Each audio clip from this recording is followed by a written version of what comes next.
and rapidly learned how to use Maya and all of its many quirks.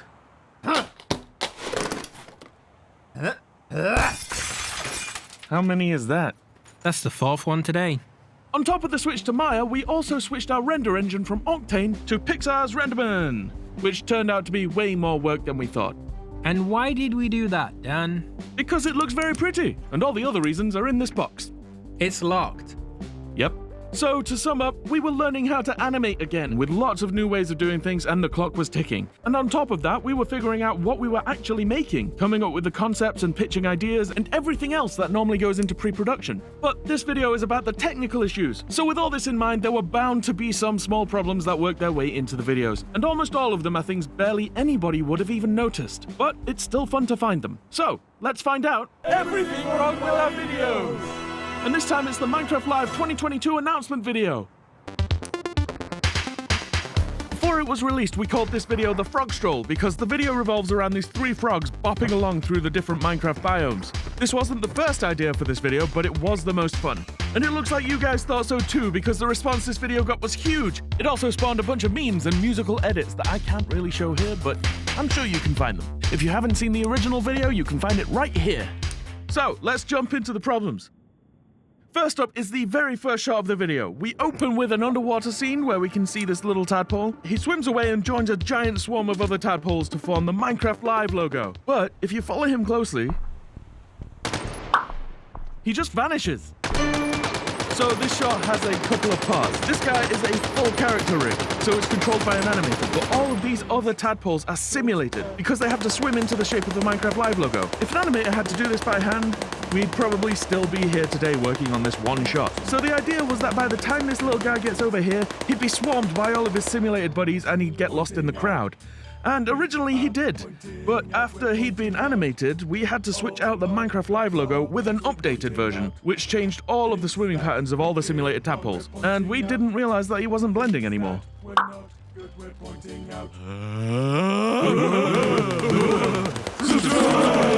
Subscribe! So a frog comes up and blasts through the water, and we go into a super slow-mo scene with all these frogs bopping along to the beat in the background. But this frog here is in some grass, like in the grass, like he's just clipping in and out of it.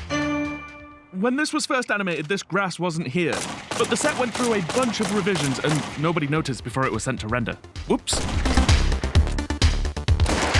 we have the frogs bopping along through a bunch of slimes. The frog is about to eat a slime when this alley swoops down and steals it, making the frog very angry. But while most of the slimes in this shot were super happy dancing along with the frogs, this one up here doesn't move. He's just there, staring into the distance. So a few of these problems happened because we were still working out some of the kinks in our new pipeline. Usually when you're making a shot, it's done in stages. So you start with the layout, which is where you put all the cameras and the characters in. Then that's passed on to the animators, who animate all the characters. Then all the visual effects is added in, if it's needed. So particles, fire simulation, cloth, and a bunch of other stuff. After this, it's sent for lighting, to make it look all fancy and vibrant. And finally, it gets sent to render, where we get our final image. The cool thing about having it in these stages is that you can change something in an earlier stage, and it will propagate through all of the stages that come afterwards. So I could swap out a character in the layout with another character. And even if the animation is already done in the animation stage, it will update. This also means that all of these stages can be worked on at the same time by different people. Or at least that's how it's supposed to work. When we did this shot, we were still working out some issues with that. And at some point we decided that having this slime here dancing, like all the others, would be too distracting from the main action. So we hid it in the layout stage. Imagine discovering games the way you scroll videos. That's Sekai. One tap to play, create, or share instantly. This slime here dancing, like all the others, would be too distracting from the main action. So we hid it in the layout stage. But somehow, it returned. It skipped all the stages and jumped back in at the render stage, leaving us with this slime and his 1,000-yard stare.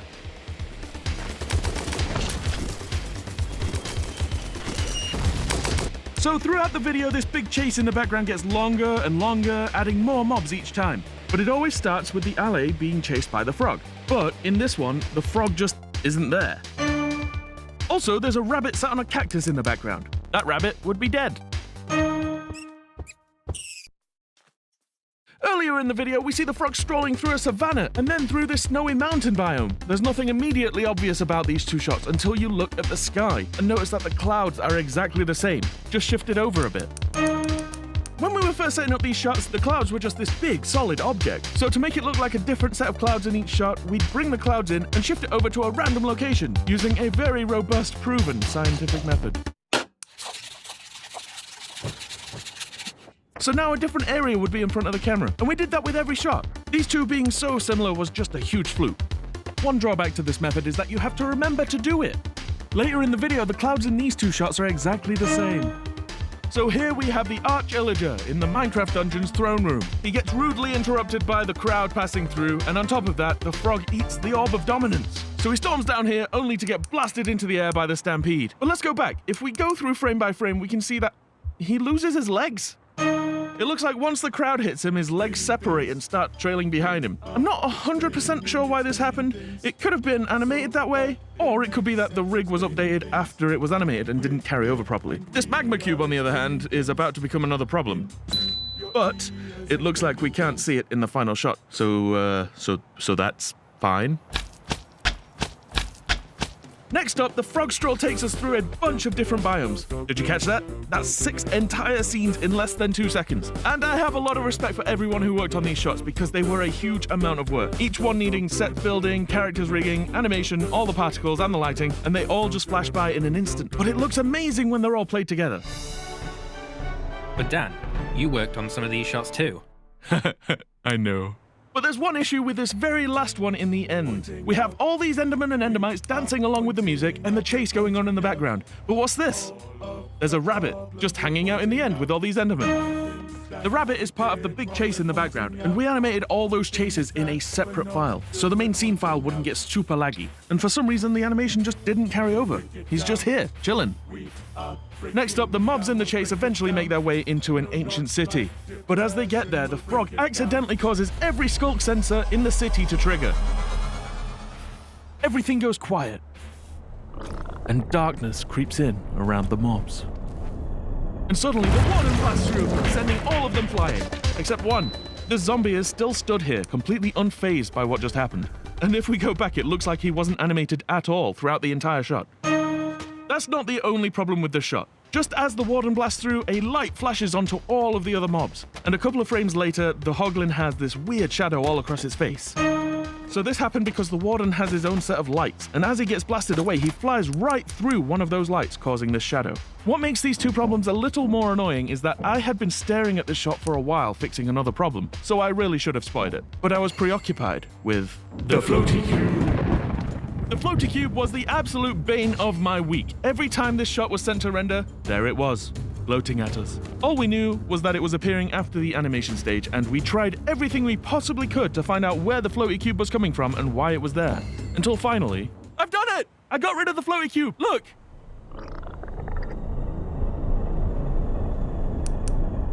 Isn't that the layout stage? What? Yeah, see? There's no animation.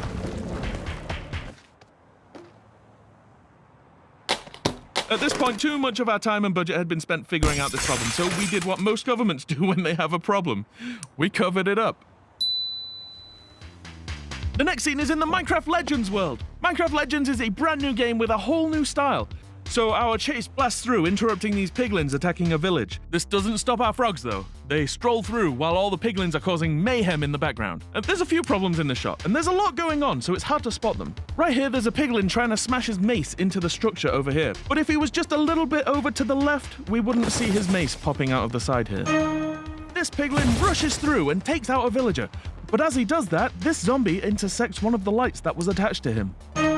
My favorite thing about this shot is that the piglins aren't just attacking the villagers and the zombies. They're attacking each other too. So you see this piglin up here throws his mace at this other piglin, and he gets knocked off the big sign. But if we follow the mace that he dropped, it just falls through the ground like it's not there.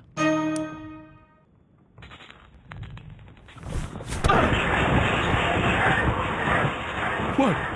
As we get into the final stretch of the video, the alley races away from all the mobs that were chasing it and bumps into Alex, who's just placed a sign. But as she stands up, her arm goes through the sign.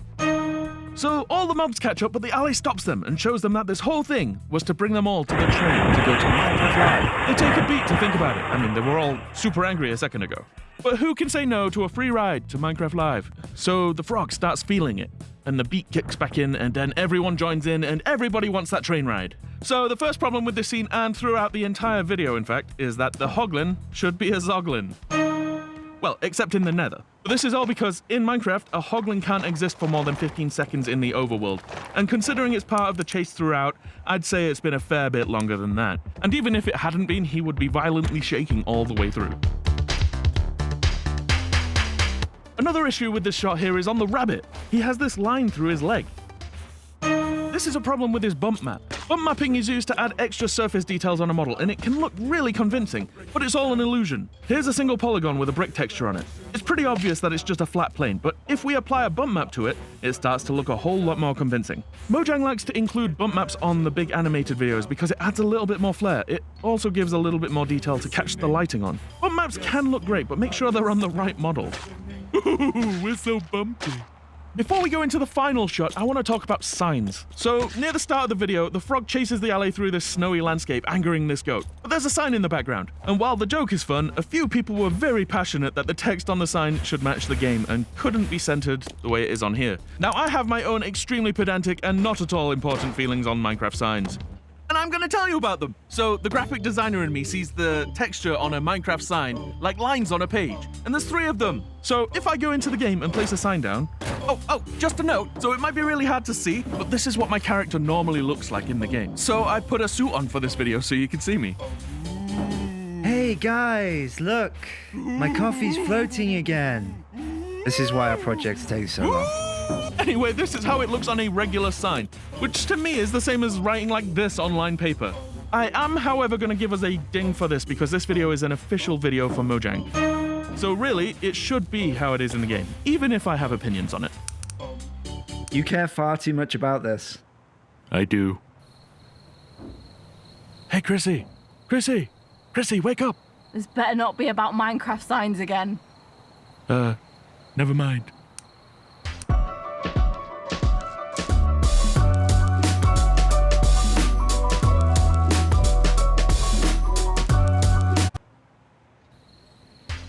In the final shot of the video, we have all the mobs in the train making their way to Minecraft Live. This train is a recurring theme through all the videos we made. It's what links them all together. The shot has a couple of problems. The first one is here. On a couple of frames, we can see this strange pink object in between the frogs and the goat. That's actually the frog's tongue. In the original layout, we had the green frog flapping his tongue in the wind, but it looked a little bit weird, so we put it back in his mouth and closed it up. But one set of keyframes was left on the tongue, so as soon as we sent it to render, it reappeared. We spent a little bit of time masking it out of the final shot, but it was missed on a couple of frames.